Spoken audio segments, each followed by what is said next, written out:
When people ask me about success, I've just started thinking about it over the last couple of years because I've seen a lot of it. You have to have an ability to handle pressure because no matter how successful you are, I have many, many friends and enemies, a lot of enemies too, I don't care, but they're smart. I have a lot of enemies, and I've watched people and I've seen it. And people that can handle pressure can be entrepreneurs, can be successful. Now, I have some friends that are really, really smart, but they can't handle pressure. In which case, they should work for somebody, do great, and have a good life. There's nothing wrong with it. Because I almost think that's an instinctive thing, the ability to handle pressure. Now, one of the things I tell people about pressure is, you know what? They said, how do you handle pressure? Who's had more pressure than me? Have I had pressure over the years?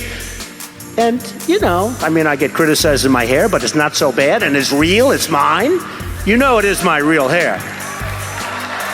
I get killed. I had an article recently that was so good. It was such a great article. And then it had one line, but he wears the worst hairpiece I've ever seen. I couldn't show the article to anybody, and it's not even true. But you have to have the ability to handle pressure. And if you can't handle pressure, you have to know that about yourself. You have to know that about yourself. So, handle pressure. If you can't, that's okay. But one of the things I tell people about handling pressure is, remember, because they asked me the question, how do you handle the stress? And somebody actually said, Donald, you're so handsome. Do you believe this? I love this person. You're so handsome. How have you stayed so handsome under all this pressure?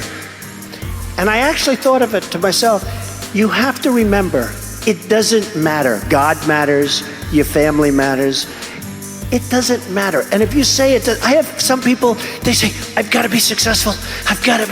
They'll never be successful. It's too crazy. They can't think straight. Does that make sense? Does that make sense to you that was going crazy, standing up about your success, right?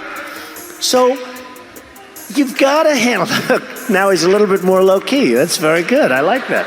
We've calmed him down. So you've got to be able to sort of say to yourself, nothing matters that much other than the real big deals with family, with your faith, etc. People settle for mediocrity for one reason. They're lazy. I've seen it so often. People go into something, they don't want to go that extra step. They know it's not going to be great. It might be good. It might be okay. It's not going to be great. They settle for mediocrity. They're lazy. I have 5 children, but the 3 that are in business, and a lot of it's because of the success of The Apprentice, where they go on and people get to know Ivanka and Don and Eric. But a lot of that was early upbringing. I'd always say to them, no drugs, no alcohol, no cigarettes. And now I add for Barron, and I'd just drive them crazy. I'd say every time they'd leave, no drugs, no alcohol, no cigarettes. Repeat after me, and I'd have to repeat. They go, Ivanka would go, Dad, will you leave me alone? But I drum it into their heads. And you have to get through those artificial barriers. I call them artificial barriers because you can do something about it until it's too late. Once it's in your system, it's very hard to stop. Like, I don't drink, and it's very easy for me not to drink. I tell people, what are you drinking for? What are you drinking for? And they don't even understand what I'm saying. So how did you, it's amazing when people see you, they can't imagine. No alcohol. Oh, would I be in trouble if I was a drinker? With my life. No smoking. Yeah, no smoking. Well, I had a brother. No drugs. I had a brother, Fred, who was sadly an alcoholic, a serious alcoholic, and he was the best-looking guy you've ever seen. And he was much older than you. He was much older. He was 10 years older than me, 11 years older than me, and he was as good-looking a guy as you've ever seen. He had everything going. The best personality. I have like a bad personality compared to Fred, but he started drinking, and he also smoked a lot. But he started drinking, and I think it started in college, frankly, but it got progressively worse.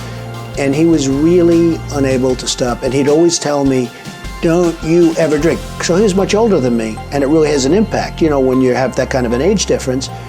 But he'd point, don't you ever drink and don't you ever smoke. He'd add the smoking in because he smoked and he drank.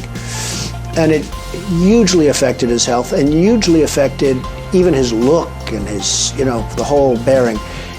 And every time he'd see me, he'd say, "Don't you ever drink, and don't you..." So I never drank. I mean, I really, when you talk about my father, I learned a lot from my father, but I learned a lot from my brother Fred. And he set an example. It wasn't maybe the example that people would think, but it really was, in its own way, an example.